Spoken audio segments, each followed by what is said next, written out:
Alors bonjour à tous, c'est Puish. On se retrouve encore une fois pour un cycle Tsukamoto, on va dire, hein. Un cycle Tsukamoto qui continue. On se retrouve aujourd'hui pour la critique des films se trouvant sur le 3e Blu-ray.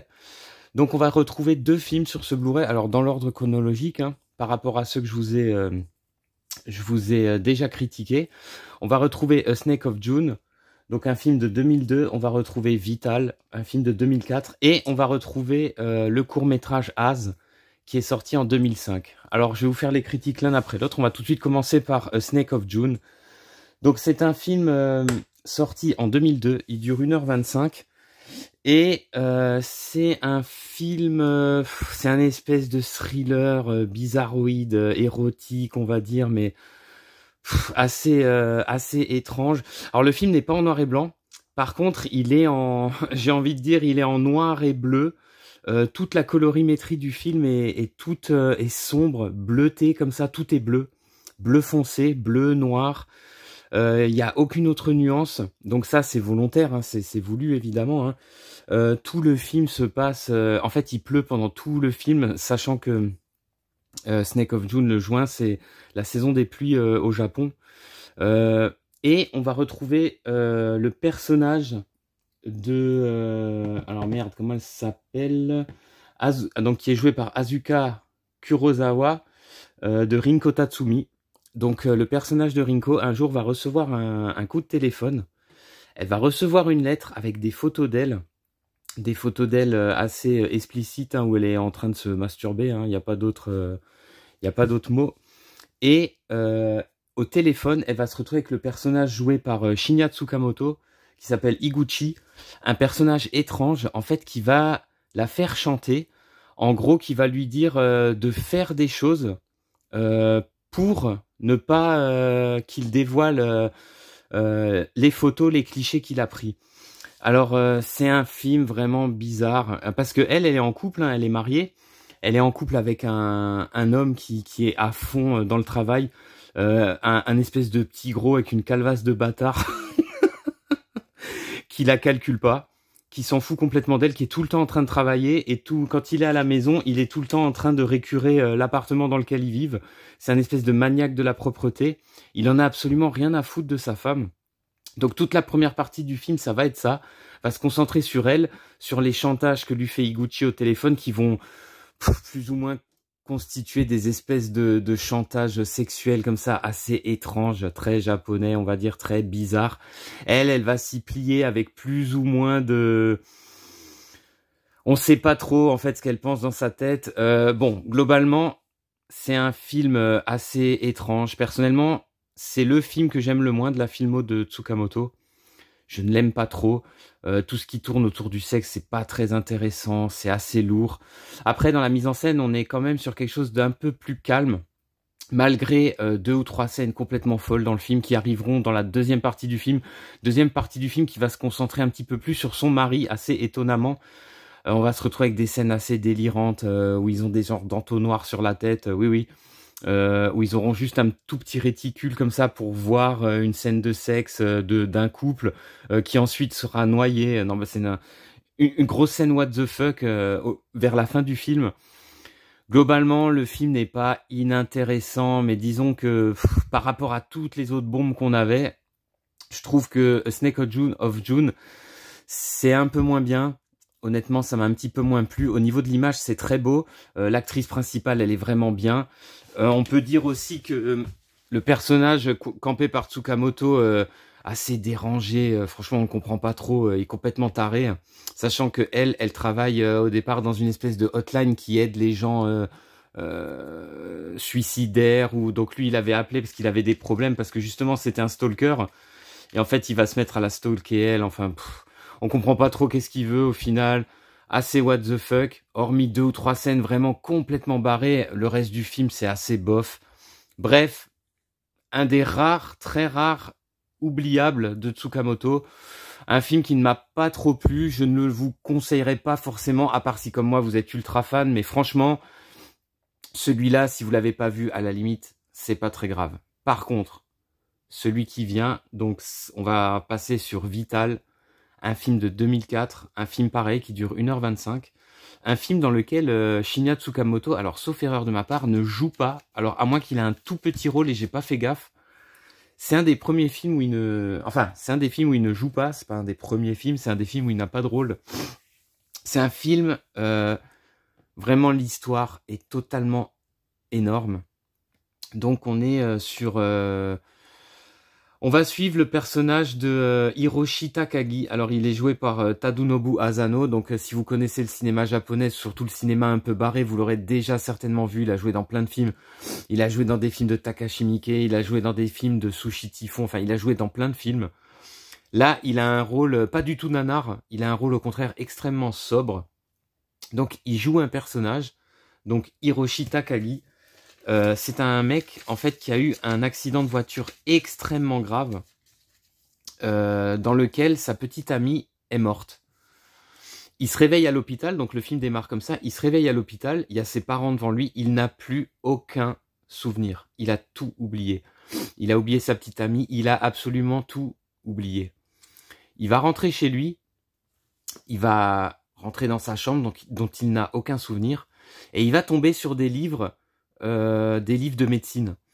Il va commencer à les feuilleter et il va tomber sur des livres avec des schémas de dissection. Ça devient tout de suite bizarre, c'est très japonais, hein. Et il va se retrouver comme fasciné par le corps. Et il va reprendre ses études de manière vraiment chevronnée. Chose assez amusante puisque ses parents, ils en discuteront pas devant lui, mais en aparté, en fait, on apprend qu'il avait décidé d'arrêter ses études de médecine, qu'il n'avait plus envie de devenir médecin avant l'accident. Donc il va se mettre à fond dans les études, il va rentrer dans une faculté de médecine.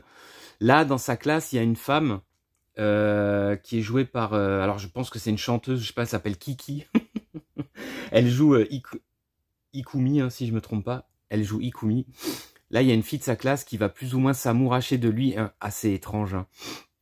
Il va d'ailleurs décider de s'installer dans la fac pour être au plus près de son sujet de dissection, parce que justement, leur classe va passer à la partie dissection du corps humain, donc ils vont avoir chacun par groupe un cadavre à disséquer à long, en large et en travers, hein, pour apprendre la médecine. Hein.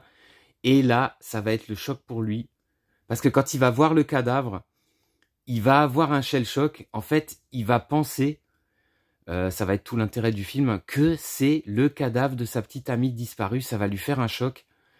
Et tout le film va tourner autour de ça. Il va aller revoir les parents de son ex-petite amie, dont il avait aucun souvenir. Hein. Il va discuter avec eux, il va disséquer ce cadavre, il va être complètement passionné, il va faire des milliers de schémas. Il va faire aussi des rêves. Il y a toute une partie du film qui se passe dans les rêves, justement avec donc Ryuko, hein, c'était le nom de sa petite copine. Pareil, qui est jouée par une actrice excellente, très charismatique. Donc c'est énorme parce qu'on va voir des scènes avec Ryuko qui sont dans ses rêves. Enfin, on ne sait pas, en fait, c'est dans sa tête, quand il divague, quand il rêve. Et c'est pareil, on ne sait pas si c'est vraiment des souvenirs, si c'est des rêves qu'il a imaginés par rapport au cadavre qu'il voit. Plein de choses. Le film est... Moi, j'ai trouvé le film magnifique, extrêmement poignant. Il y a vraiment... En fait, c'est énorme parce que il y a que les Japonais pour nous prendre ça. C'est un putain de triangle amoureux entre un mec, une fille morte qu'il est en train de disséquer et sa collègue de classe. C'est complètement dingue. D'ailleurs, la fille qui est vivante, hein, donc Izumi, elle va carrément être jalouse. En fait, elle va jalouser comme ça le fait qu'il est complètement passionné par ce cadavre, qu'il a l'air entre guillemets amoureux. Même les profs vont trouver ça plus ou moins étrange.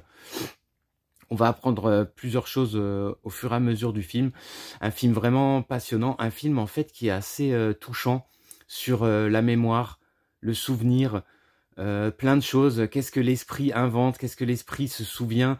Il y a plein de choses. Je trouve que ça met en lumière énormément de choses. Il y a vraiment des scènes magnifiques dans le film. Notamment, moi, je trouve toutes les scènes qui se passent dans les souvenirs ou dans les rêves du personnage principal quand il est avec sa copine. C'est énorme. Il fait toujours beau. Ils sont toujours dans des cadres naturels. Ils sont beaucoup à la plage. Ils sont beaucoup dans des endroits où il y a de la végétation, il y a de la forêt. Alors que à l'inverse, quand on est dans le monde de la fac, dans le monde réel, il pleut tout le temps dans le film. Il fait morne, il fait gris, la fac, tout est gris. Il y a la salle de dissection, tout est vert, tout est très glauque comme ça. Il y a vraiment une séparation. Là, au niveau par contre de l'image, de la couleur, Tsukamoto, on sent qu'il a un petit peu changé. Le film ne sera pas complètement, ne sera pas foufou, hein, pas du tout. Celui-là, c'est peut-être un de ses films les plus posés, on va dire, calme. Mais ça sert le propos, moi je trouve. Il y aura des scènes un peu de danse comme ça sur la page qui sont magnifiques. Alors ne pensez pas du tout que c'est chiant, hein. C'est pas du tout le cas. En fait, c'est assez touchant. C'est marrant parce qu'au départ, le sujet peut paraître hyper glauque avec des scènes de dissection dégueulasses du corps humain. Et en fin de compte, au fur et à mesure, le film nous amène vraiment dans une boucle comme ça de réflexion sur la vie, la mort, le souvenir, le rêve. Qu'est-ce qu'on garde dans l'esprit? Finalement, l'esprit, il suffit d'un accident, on oublie tout, on oublie tous les sentiments les plus forts qu'on pouvait avoir. C'est passionnant. Je vous dis, vers la fin du film, il y a plusieurs scènes qui sont franchement très belles, moi personnellement, qui m'ont touché par rapport aux rêves qu'il fait, à ses souvenirs, au personnage de Ryuko qui lui parle, qui lui pose des questions. Un film énorme. L'acteur principal, il est génial. Dans son rôle d'Hiroshi, il parle quasiment pas. Il est mutique, mais il y a quelque chose de très fort en lui. On sent le mec qui est amnésique. Il sait pas où il en est. Il est perdu.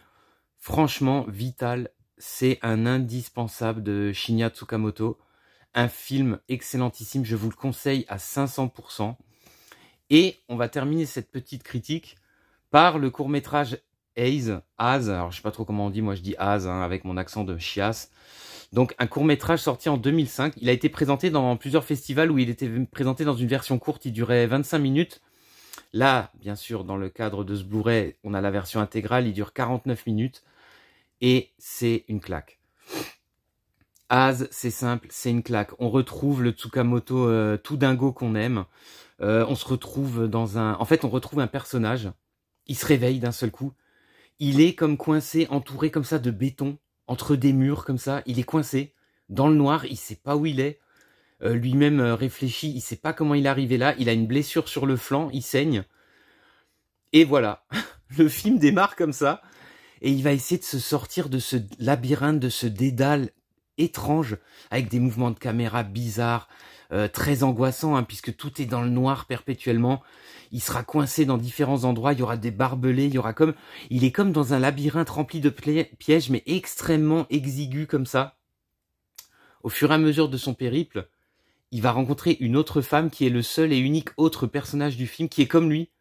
C'est ça qui est très étrange, hein, je vous le dis parce qu'on le voit relativement proche du début du film, qui est exactement comme lui, perdue dans ce labyrinthe, elle sait pas ce qu'elle fout là, et elle a également une blessure sur le flanc, elle saigne. Comme notre héros, il tombera aussi sur des cadavres. Alors il y a pas mal de gore, hein. C'est assez gore, c'est une expérience vraiment viscérale entre les bruits comme ça, les bruits de métal, les perdus au milieu du noir comme ça, des morceaux de cadavres qui joncent tous les endroits. On sait pas où on est. Est-ce qu'on est est-ce qu'on est en enfer? Est-ce qu'il est mort? Est-ce qu'il rêve? Est-ce que c'est un cauchemar? Elle, qu'est-ce qu'elle fout là? Elle pense avoir trouvé un moyen de sortir. Il va essayer de la suivre et voilà, je peux pas vous en dire plus. Les 50 minutes passent comme un éclair. La résolution de la chose est énormissime. Les dernières minutes de Az sont excellentes, vraiment excellentes. Du Shinya Tsukamoto bien vénère comme on aime, la caméra qui part dans tous les sens, notre personnage qui est coincé, les mains sur des barbelés, la bouche coincée dans un tuyau, truc de dingue. On a des scènes de dingue, des coups de poing, des morceaux de cadavres un peu partout, du gore, de l'angoisse. Si vous êtes claustrophobe, ben ce moyen métrage pardon est parfait pour vous. Donc Az, du très très lourd à voir absolument. Si vous êtes fan de Tsukamoto, bah vous l'avez certainement déjà vu, mais franchement à découvrir. On se fait pas chier une seule minute, c'est totalement intriguant, et comme je vous ai dit, la résolution de l'intrigue est énorme.